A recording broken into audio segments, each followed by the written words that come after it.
Thalassemia. Thalassemia ialah penyakit genetik sel darah merah.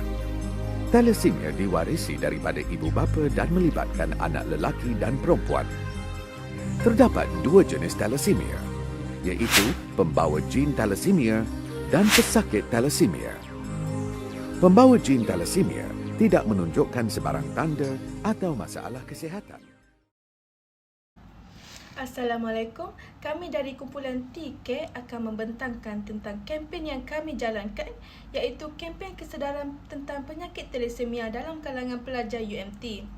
Berikut merupakan ahli kumpulan yang turut mencairkan kempen ini, iaitu Nur Mizana binti Hashim, Nur Atikah Amanina binti Abdul Razak, Nur Syafiqah Alia binti Zainal Abidin, Nur Khalisa binti Mufauzi, dan yang terakhir adalah Hazatul Aisyah binti Hasin. Hai, Assalamualaikum. Nama saya Nur Syafiqah Alia binti Zainal Abidin, nombor matrik S62440. Saya akan menerangkan tentang pengenalan thalassemia. Sebagaimana yang kita tahu, thalassemia ni merupakan sejenis penyakit kurang sel darah merah atau anemia, dan ianya juga adalah sejenis penyakit keturunan. Seterusnya, thalassemia ni boleh diwarisi oleh anak jika kedua-dua ibu bapa mempunyai gen tersebut. Anak yang mengidap thalassemia ni tidak boleh menghasilkan hemoglobin yang normal, iaitu bahan yang menghasilkan warna merah dalam sel darah merah dan merupakan bahan pembawa oksigen ke seluruh tubuh badan. Antara tanda penyakit thalassemia ni adalah bibir, lidah, tangan, kaki dan bahagian lain menjadi pucat. Mereka juga akan hilang selera makan dan bengkak di bahagian abdomen, dan yang terakhir, pertumbuhan mereka akan menjadi terbantut. Akhir sekali, thalassemia ni boleh diklasifikasikan kepada tiga, iaitu pembawa gen thalassemia, iaitu thalassemia minor, penyakit thalassemia intermedia dan penyakit thalassemia major. Pembawa gen thalassemia ni adalah sihat, iaitu tidak menunjukkan apa-apa tanda atau masalah kesihatan. Pengesanannya hanya boleh dibuat melalui ujian darah. Seterusnya, pesakit thalassemia major menunjukkan tanda-tanda penyakit mulai dari umur 6 hingga 18 bulan. Manakala pesakit thalassemia intermedia ni menunjukkan tanda-tanda penyakit dari usia lebih lanjut, biasanya daripada remaja hingga ke dewasa. Seterusnya, rasional. Rasional bagi kempen yang kami jalankan adalah yang pertama, untuk meningkatkan pengetahuan dan kesedaran kepada para pelajar, terutama pelajar UMT mengenai punca, kesan dan rawatan untuk pesakit thalassemia. Yang kedua, mewujudkan rasa tanggungjawab dalam kalangan pelajar terhadap pesakit thalassemia, di mana setiap individu perlu memainkan peranan masing-masing. Dan akhir sekali, menggalakkan para pelajar untuk melakukan ujian saringan thalassemia bagi mencegah pertambahan penyakit di Malaysia, iaitu apabila pelajar melakukan ujian saringan thalassemia, mereka dapat mengetahui dan mengesan status thalassemia mereka dari awal lagi. Selain itu, dapat mencegah perkahwinan di antara pembawa thalassemia sesama mereka, dan dapat juga mengelakkan mendapat zuriat yang tidak sihat. Seterusnya adalah objektif utama bagi kempen kita, iaitu kempen penyakit thalassemia. Antaranya adalah untuk meningkatkan kesedaran masyarakat mengenai kewujudan penyakit thalassemia. Seterusnya, untuk memperkasakan ilmu pengetahuan masyarakat tentang kesan buruk penyakit thalassemia ini. Objektif ketiga adalah untuk memberikan pendedahan dan pemahaman kepada masyarakat mengenai penyakit thalassemia. Dan objektif terakhir adalah untuk memberikan kesedaran tentang kepentingan saringan genetik di peringkat awal untuk mengelakkan penyakit thalassemia terus menular dalam masyarakat kita. Seterusnya adalah metodologi. Berikut adalah hasil yang telah kumpulan kami lakukan sepanjang kempen ini berlangsung. Pertama, kami telah menyebarkan Google Form pada awal kempen lalu melalui aplikasi WhatsApp, dan kami telah mendapat bilangan responden yang diingini.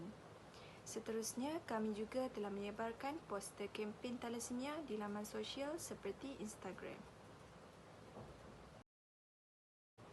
Akhir sekali, kami juga telah melaksanakan kuis pengetahuan tentang penyakit thalassemia dan mula menyebarkannya kepada setiap pelajar di laman sosial seperti WhatsApp, dan telah mencapai bilangan peserta yang kami ingini. Pemenang tempat pertama, kedua dan juga ketiga telah dipilih dan mendapat hadiah berupa wang tunai seperti yang telah dijanjikan. Berikut merupakan bukti link kuis yang telah diedarkan di grup dan status WhatsApp mengikut tarikh yang telah kami tetapkan. Dan berikut juga merupakan bukti nama 3 peserta yang terpilih sebagai pemenang kuis dengan jumlah skor yang tertinggi. Pelan perancangan dan pelaksanaan. Ini adalah jadual persediaan dan pelaksanaan sebelum kempen kesedaran penyakit thalassemia dalam kalangan pelajar UMT dimulakan. Bagi analisis keseluruhan untuk kempen thalassemia, akhir keputusan kami telah mendapat bilangan responden yang diingini iaitu sebanyak 50 orang responden. 3 pemenang telah dipilih dan hadiah wang tunai telah dihadiahkan kepada para peserta. Berikut merupakan bukti hadiah yang telah diberikan kepada setiap pemenang. Pemenang tempat pertama telah dimenangi oleh Wan Nur Sabrina dan telah mendapat wang tunai sebanyak RM25.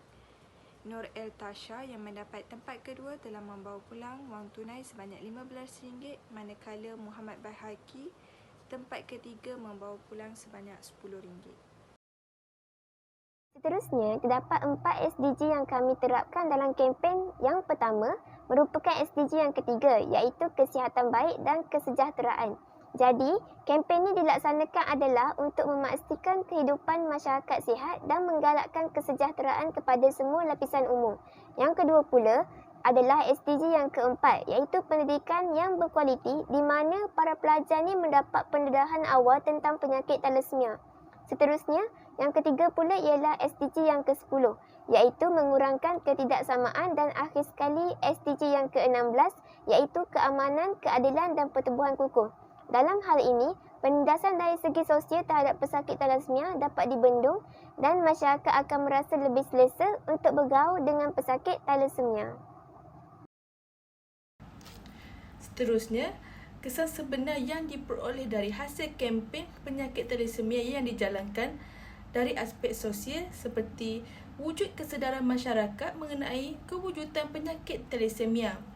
Masyarakat menyedari tentang penyakit thalassemia yang wujud tanpa disidar dan beratusan untuk diwarisi kepada anak-anak adalah sangat tinggi. Seterusnya, masyarakat mempelajari ilmu baharu dan memperkasakan ilmu pengetahuan tentang penyakit thalassemia. Seperti masyarakat dapat menambah pengetahuan tentang tanda atau gejala penyakit thalassemia seperti tumbesaran terbantut, pucat, perubahan pembentukan tulang muka dan lain-lain. Masyarakat juga dapat mengetahui bagaimana cara rawatan penyakit ini secara am iaitu melalui transfusi darah, rawatan penyingkiran zat dan pemindahan sum-sum tulang. Pada masa yang sama, masyarakat dapat mengetahui cara pencegahan penyakit thalassemia melalui video yang telah ditayangkan. Seterusnya, masyarakat sedar akan kepentingan saringan genetik di peringkat awal. Hal ini bertujuan untuk mengelakkan penyakit thalassemia terus menular di dalam keturunan yang akan datang. Seterusnya, daripada aspek ekonomi adalah masyarakat dapat mencegah masalah kewangan bagi menanggung kos perawatan penyakit thalassemia. Hal ini kerana dengan membuat saringan awal agar penyakit ini tidak turun kepada anak-anak pada masa akan datang bagi mengelakkan beban kos perawatan yang agak tinggi bagi penyakit thalassemia ini. Kempen kesedaran thalassemia dalam kalangan pelajar UMT ini amat penting kerana kebanyakan daripada mereka tidak terdedah secara terperinci dan tidak mempunyai ilmu yang mencukupi tentang penyakit thalassemia.